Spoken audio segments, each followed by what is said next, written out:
It was a rainy afternoon in London when Benedict Cumberbatch found himself standing on the steps of his favorite coffee shop, holding a hot cup of tea in his hands. The soft drizzle felt peaceful, almost soothing, as the bustling city moved around him. He had just wrapped up a long day of filming, but instead of heading straight home, he decided to take a moment to himself.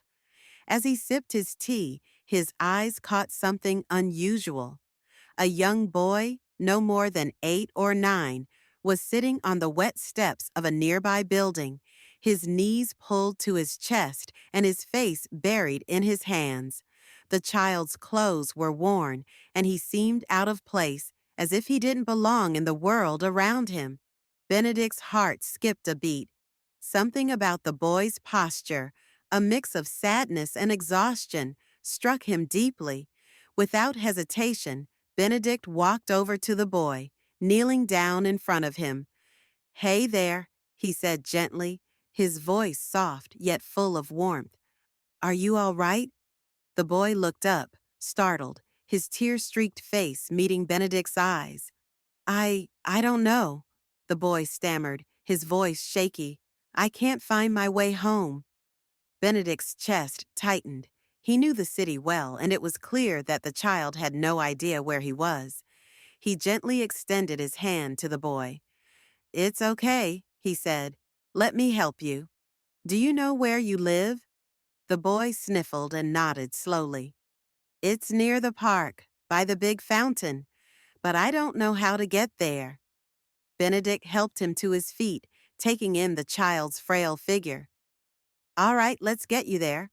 I'll walk with you," he said, offering a reassuring smile. As they walked through the streets of London, the boy slowly opened up. His name was Jake, and he had been separated from his mother during a trip to the park. His mother had been busy with something else, and in the crowd, Jake had gotten lost. Now, with the rain falling harder, he felt more alone than ever. Benedict listened intently, offering comforting words here and there. By the time they reached the park, Jake's story had painted a picture of a troubled home life. He mentioned how his mother worked long hours and how he often felt ignored. His fears and anxieties brushed aside. Benedict's heart ached for the boy, who had seen and experienced far too much for his young age. When they finally reached the big fountain, Jake's eyes lit up as he spotted the familiar place. "That's it," he said, a small spark of hope returning to his eyes. Benedict stayed close, watching as Jake ran toward the fountain. But then, as if realizing something, Jake paused and turned back to him. "Are you leaving now?" he asked, his voice suddenly small again. Benedict's heart squeezed. He hadn't planned on staying, but something about the boy's uncertainty made him rethink his decision. "How about I stay for a little while, just to make sure you're safe?" Benedict suggested, crouching down to the boy's level. Jake hesitated, then nodded. "Okay," he whispered. As they sat together near the fountain, Benedict spoke to Jake about things that mattered. He talked about how every person deserved to be seen and heard, no matter how small they felt. He encouraged the boy to speak up when something was wrong, to reach out for help when needed. Benedict wasn't sure where the conversation would lead, but he hoped that in that moment he was offering something valuable to the child. Eventually, a woman approached them, her eyes wide with concern as she spotted Jake. "Jake!" she exclaimed, rushing to him. "Where have you been? I was looking everywhere."